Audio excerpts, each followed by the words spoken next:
I'd like to call this meeting of the Village Board, special meeting of the Village Board to order. Clerk Waters, would you please take the roll? Trustee Eater? Here. Trustee Enya? Here. Trustee Levin-Jacobson? Here. Trustee Straw? Here. Trustee Taglia? Here. Trustee Wesley? Here. President Skaman? Here, and actually our agenda says regular meeting. Do we have any non-agenda public comment? Yes, we do. If you'll please proceed. Azra?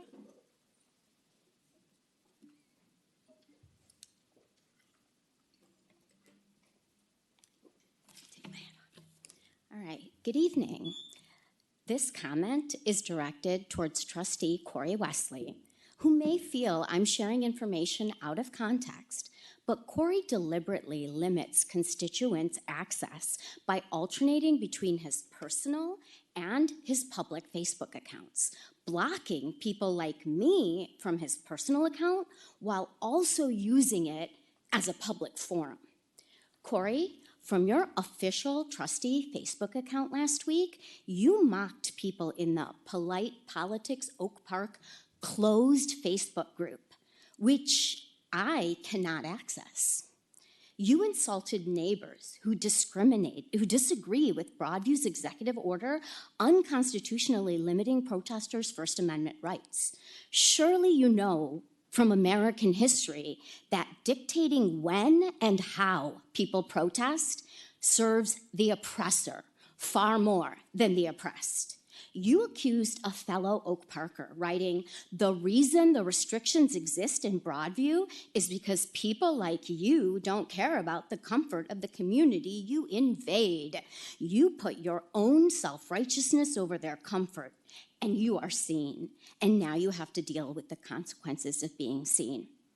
As an Oak Park homeowner, I demand that you too, Corey, deal with the consequences of being seen, rather than hiding behind closed Facebook groups and restrictive social media practices. In Polite Politics, you also said, "But screw it. Go colonize Broadview. Impose your views on a sovereign municipality. Bring them into line and then exploit their land until you've drained it dry. Then go home and leave them to clean up the mess. It's tradition, right?" Are you willfully oblivious, or do you not understand the distinction between the historic necessity for civil disobedience and the tradition of colonization? Which Oak Park community members are you actually accusing of colonizing Broadview? Surely not Paul Ivory, the beloved Black Oak Park OPRF cafeteria worker who was arrested in Broadview last month. Do you think it's Oak Park Township trustee Juan Munoz, who was also recently arrested in Broadview? Is Munoz exploiting Broadview's land until he's drained it dry? Are the people who were there to bear witness that day also colonizers, including Trustee Jacobson, Trustee Eater, and Trustee Enya? Or is it Village President Vicky Skaman colonizing on the front lines in Broadview while supporting the families of Munoz, Ivy, and many others? Are you suggesting that because the people all sitting next to you can go home to Oak Park, that they're imposing wishes on a sovereign municipality? Or perhaps it's Muslim immigrants like myself living here. Vicky had to escort me to the Maywood Courthouse facility because I was too afraid to get married last month. Thank you, President Skaman. Corey, you're being illogical. The issue of who deserves peace in America right now is not an either or. It's a yes and. Yes, the people locked inside the concentration camp in Broadview need public support day and night to limit and amplify the horrors of ICE at the expense of their own comfort and safety. And yes, the underserved and underfunded residents of Broadview are unduly struggling. But all of this is perpetrated by ICE, the federal government, and horrifyingly, also with support from Illinois State Police and even local officers. Why are you vilifying people engaging in heartfelt civil disobedience instead of working with protesters against the real villains? Why are you not encouraging us all to come together to end the inhumane practices harming Broadview residents and others throughout our city and country? Azra, how are we doing on? One sentence left. Corey, since you've restricted me from engaging with you on Facebook, I will be emailing you soon, and I look forward to receiving your email response in a timely manner. Thank you. Yes. First of all, I'd like to say thank you for making public comment. I appreciate the fact that my words drove you to come here and make that. I love civic engagement, and the fact that something I said could spark you to show up here to address that with me, I think is proof that our democracy works. Beyond that, I'd say I've always been open to meeting with you. I will note that back in February, you left me somewhere about 12 messages on my official Facebook page within the matter of about 2 hours asking me to unblock you on my personal page. So I'll just be clear on how social media rules work with elected officials. I have a professional official page, which is a public record. The reason you know what I said is because I took the comments that were in a closed group and I brought them to a group where you could read them. I did that without a FOIA request. I did that because they were simply posted and asked for in that group. If you would like my comments, all you have to do is ask, because they are a public and official record. And that is the complete and total reason to have separate accounts. You will not get access to my personal account. It is a separate account. It is private for this very reason. If you look at the description on my, well, you can't because you're blocked, because you left me like 15 messages within the span of 2 hours. But if you were not blocked, you'd see that the description says, these are my personal opinions, not my official ones. So if you would like to chat, I'm always open. If you would like to have a conversation, I am always open. If you want to send me an email, I will respond. I am responding now. I will tell you, though, that I stand behind 100% of everything that I said, and I appreciate you highlighting my comments here today. That means I don't have to do it. Thank you. Well, Clerk Waters, do we have any other non-agenda public comment this evening? Yes. Paul?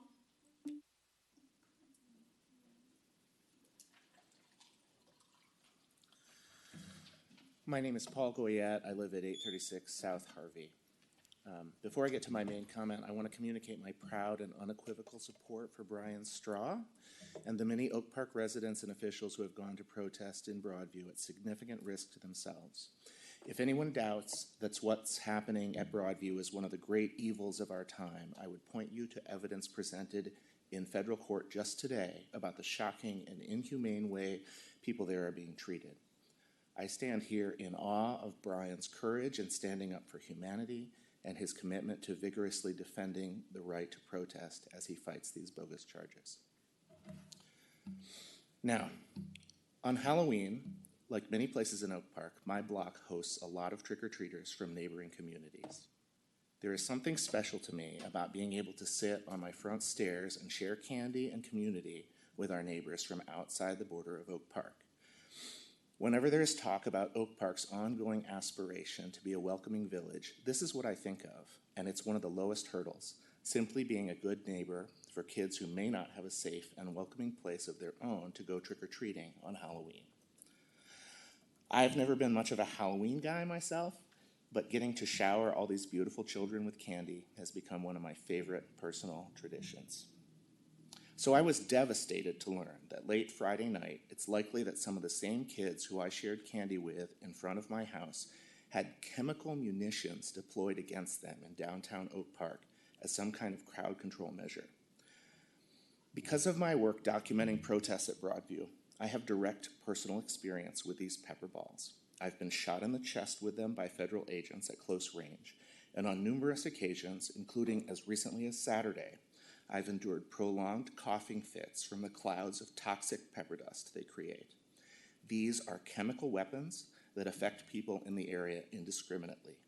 They are not appropriate for children. And it is an absolute travesty that they were used against children in a so-called welcoming village on Halloween. One of my great fears about Donald Trump's cruel and unprecedented war on Chicago is that it may distort expectations about what appropriate policing looks like. I implore this board to swiftly investigate how and why these weapons were deployed and to put policies in place that will prevent it from ever happening again. Thank you.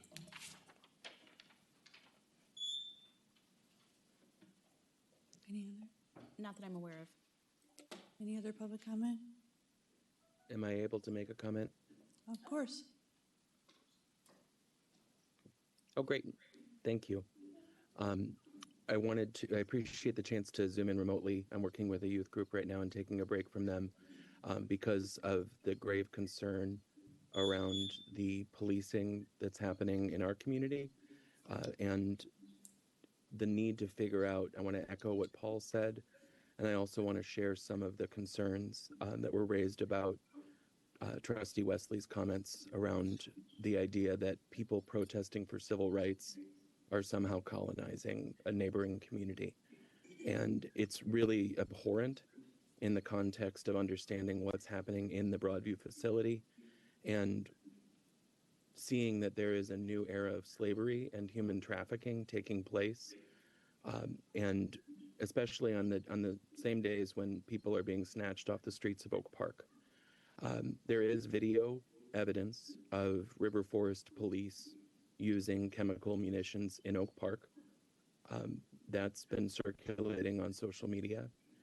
I've heard that we're not getting clear, and this is hearsay. I don't know if we're getting clear or honest communication from our own village police. The history is not there of transparency, and the trust is not here in our community for our police, our state police, and what's happening with people who purport to be federal law enforcement. And I also implore this board to have a very candid and very real conversation about what it means to be a sanctuary, what it means to be welcoming, and what values do we really intend to live by in this moment, because this is where the rubber meets the road. And there is a very clear history of authoritarian regimes and how they operate, and the timing is very critical now that we establish what these relationships will be and who gets to control the use of violence in our community. And if we stand by idly and allow this violence to continue, we are complicit within it. And I really encourage you to demand that we have clarity, we have accountability, we have transparency, and that we follow the law and that we protect the civil and human rights of the people in our community as it states in our charters and in our laws, regardless of their national identity, regardless of if they are members of our community, regardless of whether they have a lease or a home or any attachment. We deserve a community that cares about humanity, and we do not deserve to devolve into a fascist state. And it's up to us to stand up against that right now. Thank you very much. Thank you. Any other non-agenda public comment this evening? All right. Thank you to all the public commenters for participating today and sharing your concerns and thoughts. We are a single agenda item this evening is an ordinance amending article. Presidents came in. I'm Oh, sorry. please. Oh. Can we? I don't think we approved the agenda. Can we approve the agenda? Oh, my apologies. Entertain a motion to approve the agenda as it's been presented. So moved. Second. All in favor? Aye. Thank you. And so then moving forward to our single regular agenda item, which is an ordinance amending Article 13-7, our welcoming village ordinance of the Village of Oak Park regarding the use of village property for civil immigration enforcement purposes. Motion, please. So moved. Second. Thank you. Motion by Trustee Eater and seconded by Trustee Leving Jacobson. Village Manager Jackson. Yes, Presidents came in, trustee members, thank you. So this is an item on the agenda as a follow-up to previous direction provided by the village board to prepare an ordinance relating to restricting the use of our public spaces for civil immigration enforcement. Village Attorney Greg Smith is going to provide an overview of the ordinance amendments and certainly be available to answer any questions about any of those amendments that we've put forth. And then also Kelly Keys, our Chief DEI Officer, is here to talk just briefly, just a brief status update on some of the engagement efforts and the continuous planning that we're doing on engagement. I'm certain that there are going to be multiple opportunities to provide additional updates on the engagement work that we are contemplating over and beyond what we've been currently doing, working with our partners and also community-based organizations that we are starting to engage with and meet with to support that work. So with that background, I'll turn it over to Greg to just kind of give us a summary of the Greg, ordinance. can I ask if we have public comment on this agenda item? No, we do not. Okay, all right, thank you. Go Okay. ahead. Great, Greg? thank you. So as Manager Jackson noted, village staff prepared the ordinance before you in response to board direction given on October 21st to draft an ordinance with regulations similar to those adopted by the cities of Chicago and Evanston. The ordinance before you amends the village's welcoming ordinance to provide that no village-owned and controlled property, including parking lots, vacant lots, and garages, amongst others, may be used as a staging area, processing location, or operations base for the purpose of civil immigration enforcement. The ordinance flows from the village's authority to define allowable uses of its property and to not permit commandeering of the village property by other agencies for more than transitory uses. In addition to use restrictions, the ordinance authorizes the village manager to make physical improvements to village-owned properties to implement the restrictions, to post related signage on those properties, and to provide private property owners with signage at no cost, delineating non-public areas of private property on which owners desire to restrict activities related to civil immigration enforcement.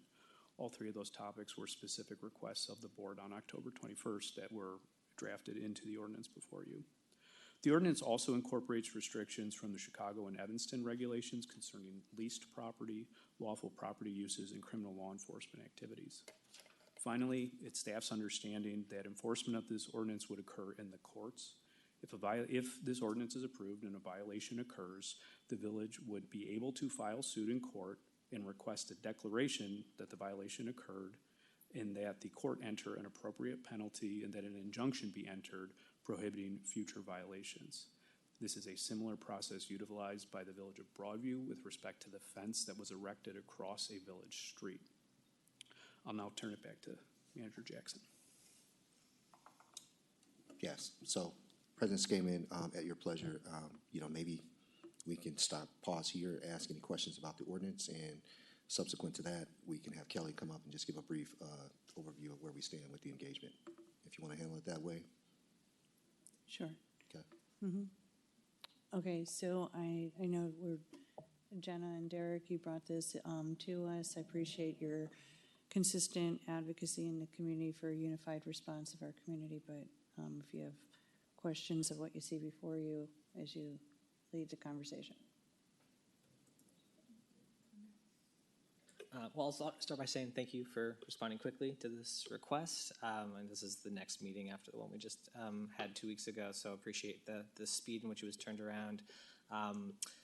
Overall, I'm very happy with these changes to this language. I understand we're trying to sort of take some of the appropriate best practices from the other municipalities that we saw and apply them here. I think I did have a few questions earlier around the use of the language specifically around detention purposes as something that's included in the township's resolution that they passed last week. My understanding is that potentially that's already addressed because the Trust Act exists and we already are a welcoming city, so those were already covered.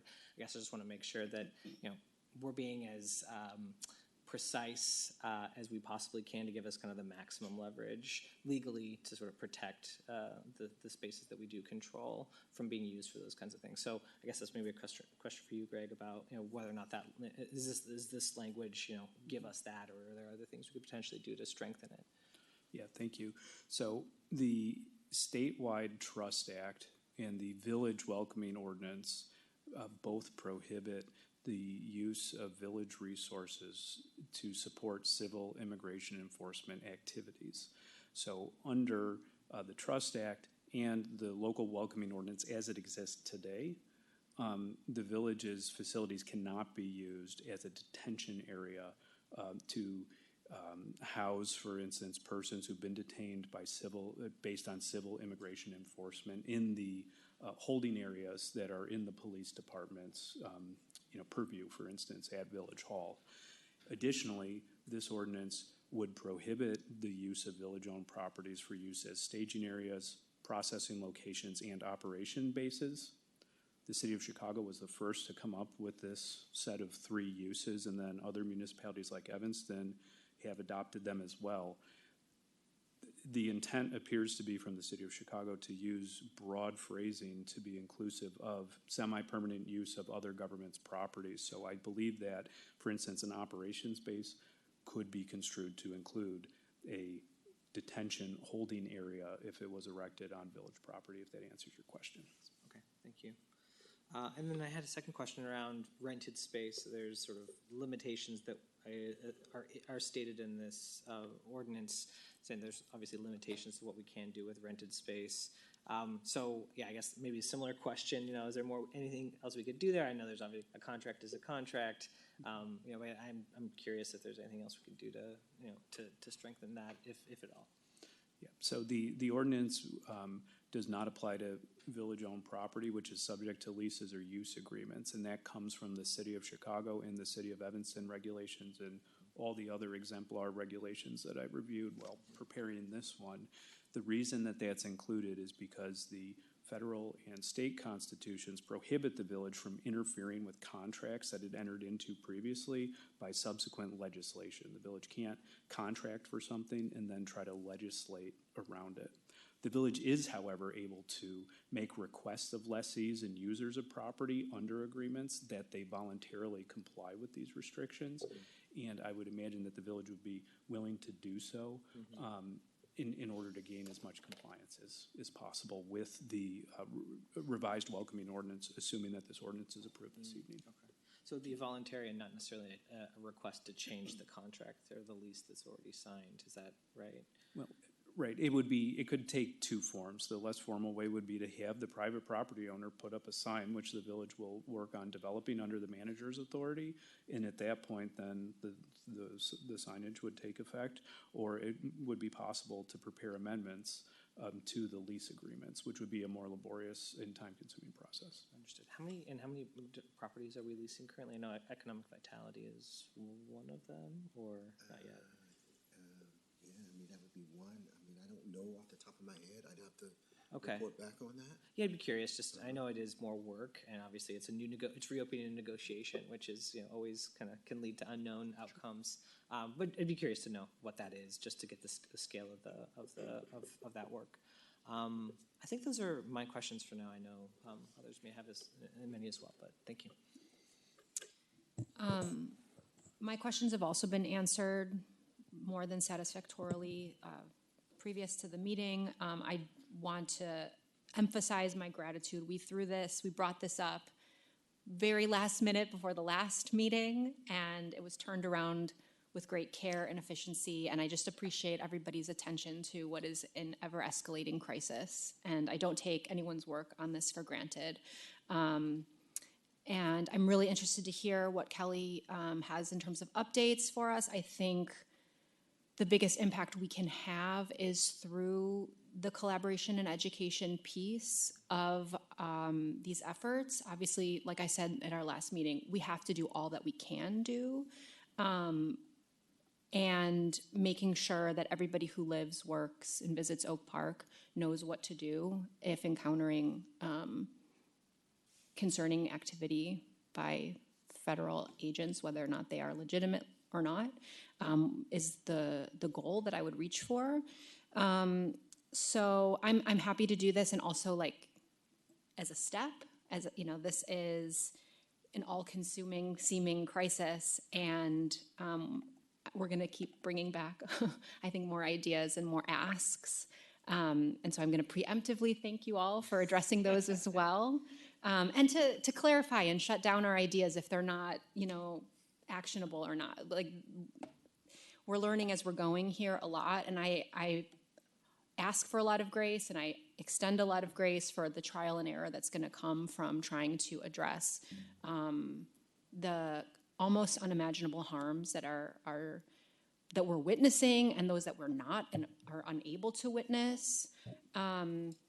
And just as a sort of something that we've been thinking about as like a next iteration of outreach, thinking specifically, I know Rob is here, what the ways in which we engage with contractors for the village, what kinds of safety protocols we put in place for folks that are hired by the Village of Oak Park to do work, especially outdoor work in the Village of Oak Park, is sort of the next, I think, layer of outreach and sort of where I'm thinking of focusing at the moment as well.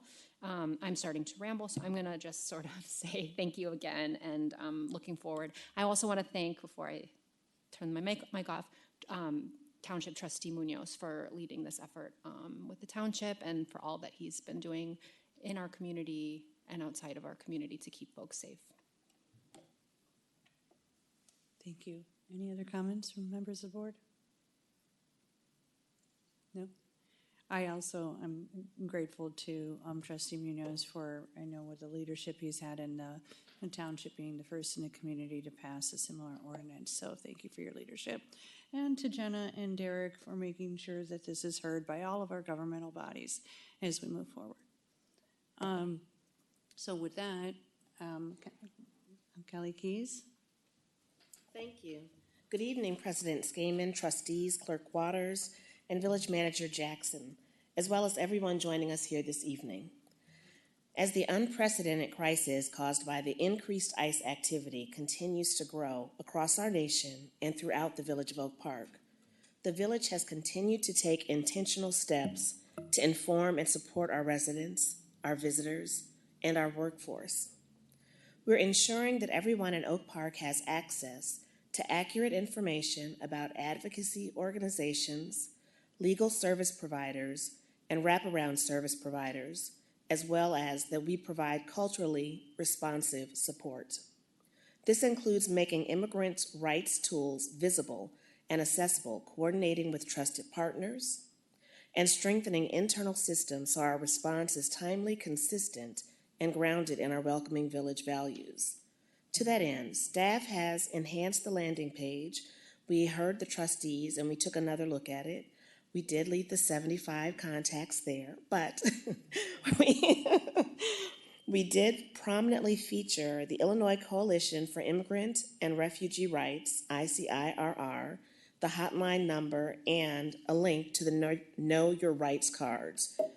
We also prominently feature the Illinois Immigration Information page at the top of our web page. We've also elevated the frequently asked questions section to improve visibility and access for residents. We are open to hearing other suggestions. The parking lot at Village Hall continues to be open only for individuals who are conducting official business in Village Hall, as well as village employees. The parking lot remains closed to others.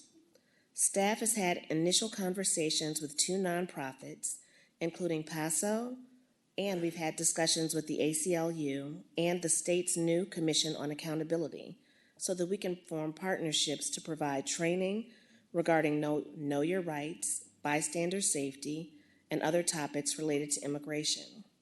Staff is also in the process of setting up meetings with our partners like the Village Township and other taxing bodies within the village. We've distributed about 9,000 of the cards with the QR code that lead to our Immigration Resources webpage since the end of October. In the month of November, we distributed another 11,000 cards. We're glad to report that since we began distributing the cards, the number of views on the Immigration Resource page has doubled. It was only 598 in September, and since the last 2 weeks of October, it's now up to 1,200. Staff is also continuing to work on a cross-departmental response to support Oak Park residents, businesses, and visitors, and to operationalize the Welcoming Village Ordinance and designation through concrete action. The OPFYI will be delivered next week to residents and businesses. There's going to be a QR code there where individuals can access our webpage as well with immigration resources. Every week, staff is having multiple joint meetings discussing the intricacies of the issues and problems that are addressed. So if you haven't heard one that you want to see heard yet, it's coming to you soon. Thank you. Thank you. Okay, good, please. No more. Thank you, staff. I support this ordinance, and I thank Trustee Juan Munoz for leading this effort with the Oak Park Township. I hope we see similar measures adopted by the other governing bodies in Oak Park in the near future, because I think doing this together is vitally important. I also wanted to note some of the other efforts that have been going on in Oak Park, because as Trustee Leving-Jacobson noted, that the education and the work of our residents and local businesses have the most power to protect our immigrant neighbors in our community. Last week, the Oak Park Public Library made the tough decision to cancel the annual Dia de los Muertos celebration that had been scheduled for Saturday. Instead, they pivoted and hosted an action assembling whistle kits to keep our neighbors safe. I've provided whistle kits to everyone at the board table, and there are more whistle kits available in the back. In each of the whistle kits, there is a whistle, many of which were 3D printed at the Oak Park Public Library. There is a red Know Your Rights card from the Immigration Legal Resource Center, and a short bilingual pamphlet from the Pilsen Arts and Community House that explains how you can use the whistle to keep your neighbors safe.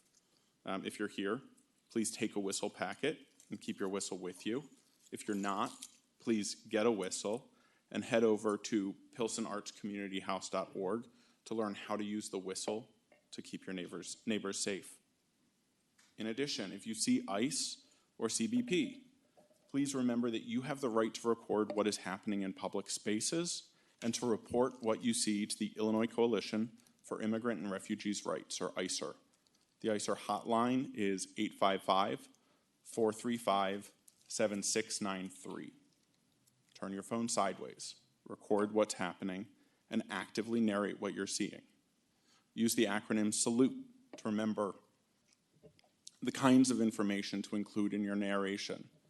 S, the size and strength of the presence of the federal agents, including how many agents, how many vehicles, what types of vehicles are present. If possible, note what agencies are involved. A, include the activity and the action. What are the agents doing?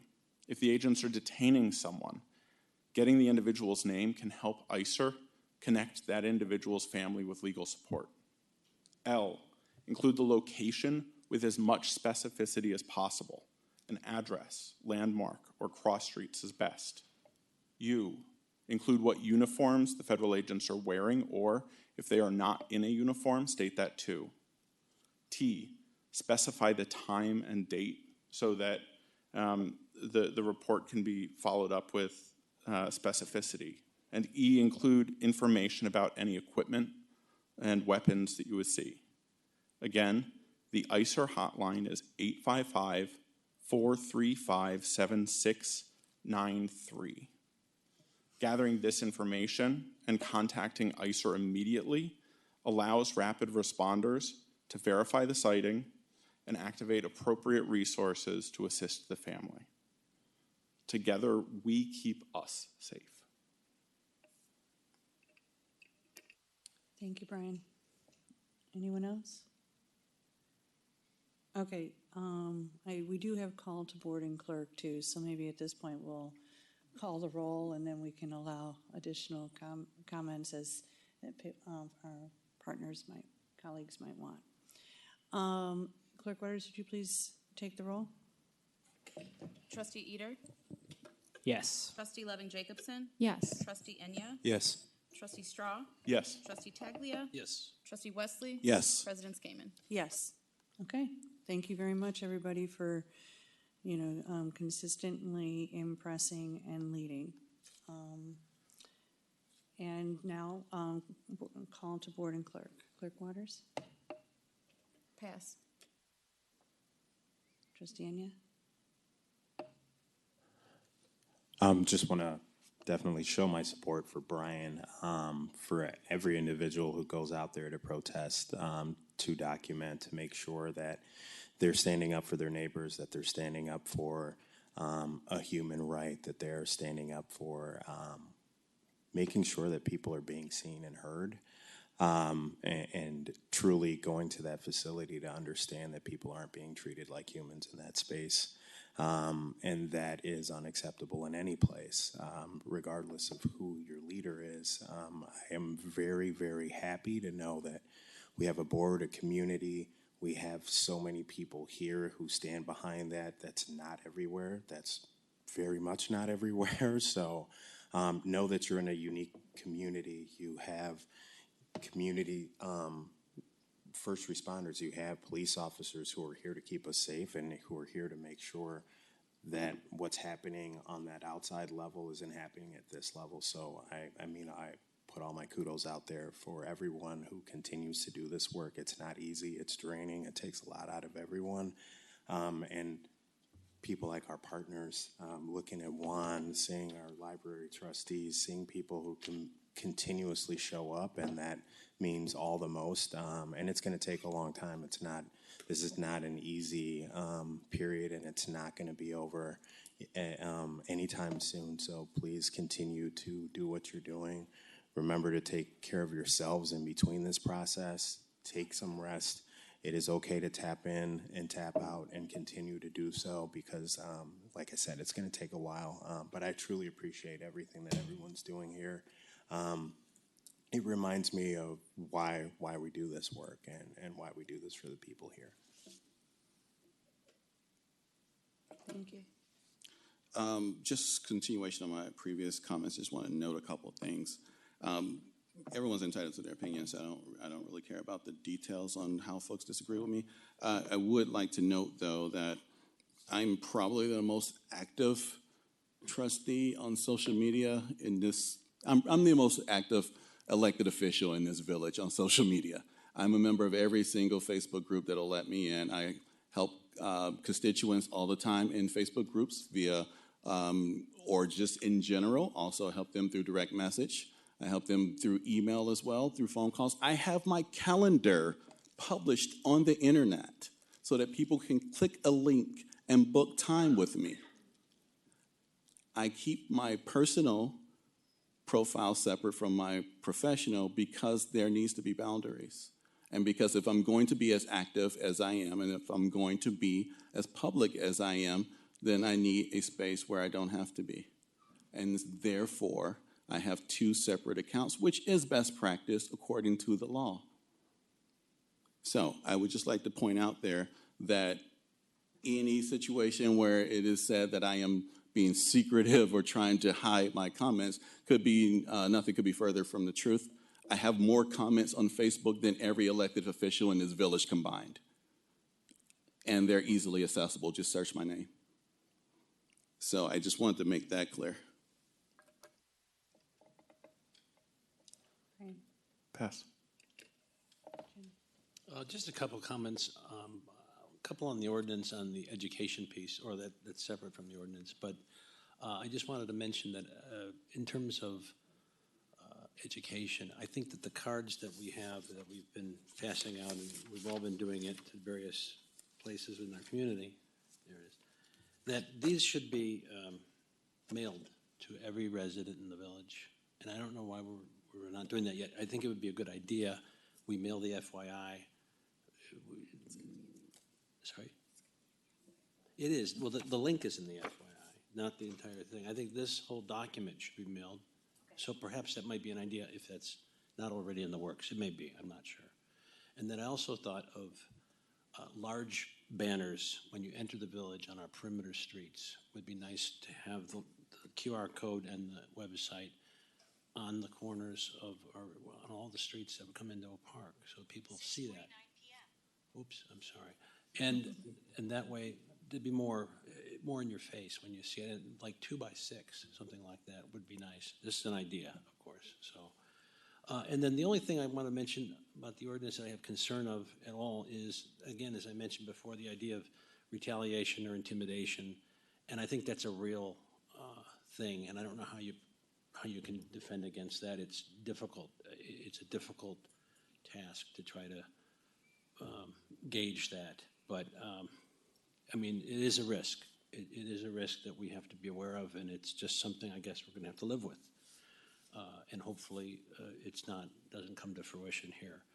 And I do want to express my support for Brian. And, 6:50 p.m. And sorry. And of course for your family, and of course for everyone is thinking of you. So thank you, and we support. Thank you. I'm going to join the chorus of support and solidarity for our colleague and my friend, Brian Straw, not only because he was exercising his constitutionally protected First Amendment right, but he was doing so in an expression of solidarity and care for the human rights abuses, for the folks suffering from human rights abuses in the facility that's been turned into a concentration camp in Broadview, Illinois, and for the folks still in fear in our communities that they will, or their family and loved ones and neighbors will end up there or elsewhere through deportation. The violence that, again, we are seeing and we are not fully seeing has to be protested. It has to be opposed with everything that we have. And all of my, respect and support for Brian, anything we can do as you go through this process, we're here for you. And just a note that so many of the things that we're concerned about are connected. The violence that is not only toward the folks being detained and deported, but also those protesting, right? Paul mentioned his own injuries at the hands of federal, state, and local law enforcement outside of the Broadview facility, included the same munitions that were turned on children in our community on Halloween night. And so we can't normalize any of this kind of state violence, and we can't accept it. Anything we accept to happen to someone else is going to come for us. So none of it is okay. And again, I appreciate everybody who's using any of their platforms, their voice, their feet to fight against all of the abuse that we're seeing. I'll start by joining the chorus. Brian, we're in support of you. I'll be there on Wednesday next week at the courthouse. Yeah, these are bogus charges. I have confidence that you'll beat them and the 5 other folks who were named. It was a political attack. It was a political attack on people who are exercising their First Amendment rights and standing up against fascism in this country. So you are on the right side of history, and I'm happy to be with you and standing next to you as we fight together. Thank you again to the board for passing this ice-free zones resolution 7-0. I appreciate the solidarity amongst my colleagues. I think last night, Skokie passed one similarly, so it is spreading. If you haven't heard from us already, we're spreading the word, trying to talk to as many folks as possible to join in and create this connected network and create a sort of a standardized, unified way of trying to resist in unison. It's the only way we do it. There was a quote that I saw earlier last week by a lawyer and a blogger, Mitch Jackson, and the quote is, "Power doesn't corrupt on its own. It feeds on the silence of those who know better and still say nothing." And I feel like we're experiencing quite a lot of that right now in America, but I am very happy to be part of a body that is not staying silent. We are acting, and it is necessary. So I'll stop there and thank everyone for joining tonight. Thank you. I'm still, grateful for the work on the no ice zones at the township locally, and for our colleagues taking it on the road to our other elected officials. So anyone wishing to, email those other governmental bodies, I would suggest feel free. No, I mean, you don't need me to say that. But just want to highlight their leadership. My greatest concerns personally, that I also see community leadership on, is around the leaf pickup. And so I know that there's one flyer that has been being shared, that it was dropped at my door. I think it's been dropped at every door in the community, encouraging people to leave their leaves or leave them and pay the bill anyway. So anyone able to do that, or if you're looking for somebody to help with your leaf pickup in lieu of, we have amazing people who always rally to support our community. As Brian has noted, community will keep community safe, and others have. Bryn Havdi has her own email out there for anyone interested in or needing help to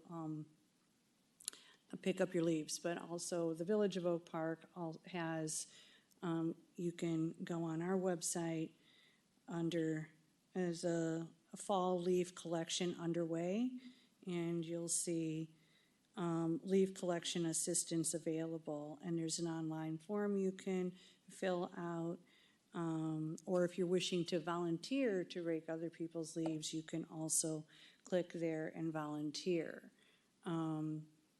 Just as in COVID, I think this is a time where we need to protect our neighbors.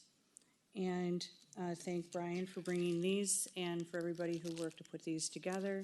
This is really great. Also, to share that, every member of the board has communicated a desire to have a shared statement in your support. We're proud of the work that you've been doing, proud of,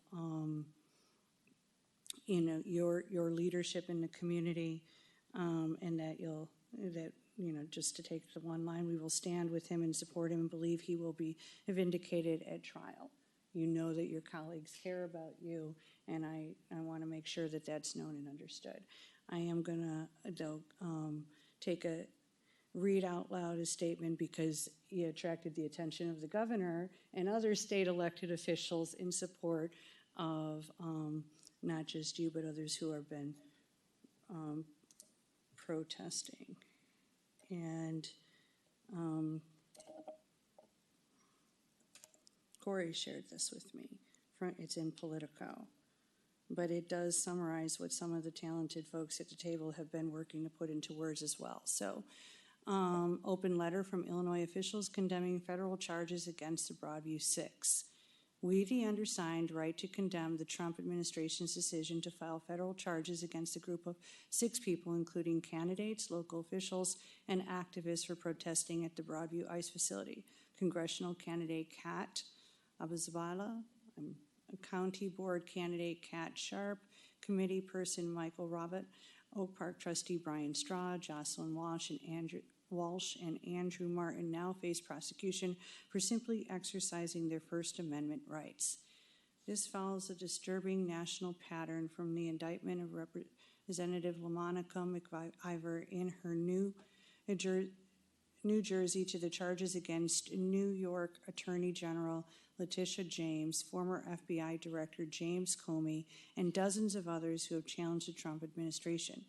Federal prosecutors are being weaponized to punish political opponents and silence dissent. The politicization of our justice system crosses a fundamental line that should alarm anyone who cares about democracy and the rule of law. This is not what democracy looks like, and we cannot accept it as normal. The First Amendment of the U.S. Constitution protects the right to protest, and the people of Illinois have every reason to do so. For months, For months, masked ICE agents have terrorized the city of Chicago and surrounding communities. Federal agents have grabbed residents off the streets without warrant or explanation, including U.S. citizens. They fatally shot an unarmed civilian during a traffic stop. They have caused multiple high-speed collisions in residential neighborhoods. They have pepper sprayed innocent bystanders and peaceful protesters across Cook County and outside the Broadview ICE facility, including faith leaders and candidates for office. Just this week, a federal judge cited U.S. Customs and Border Protection for tear gassing trick-or-treaters and demanding CBP Commander Gregory Bovino appear in court after federal agents repeatedly violated orders limiting use of force. Masked ICE agents have transformed everyday life for thousands of our constituents. Parents won't send their kids to school, workers are choosing to stay home, and families are skipping doctor's appointments for fear of being picked up off the street. Nothing about this makes our communities safer. These charges are meant to scare all of us into staying quiet because the Trump administration knows that they cannot justify their violent acts on our communities. We refuse to be silent. We stand with Kat, Andrew, Michael, Kat Sharp, Brian Straw, and Jocelyn Walsh, and we will continue standing with every resident who speaks out against what this administration is doing to our communities. Signed by 2 pages of elected officials.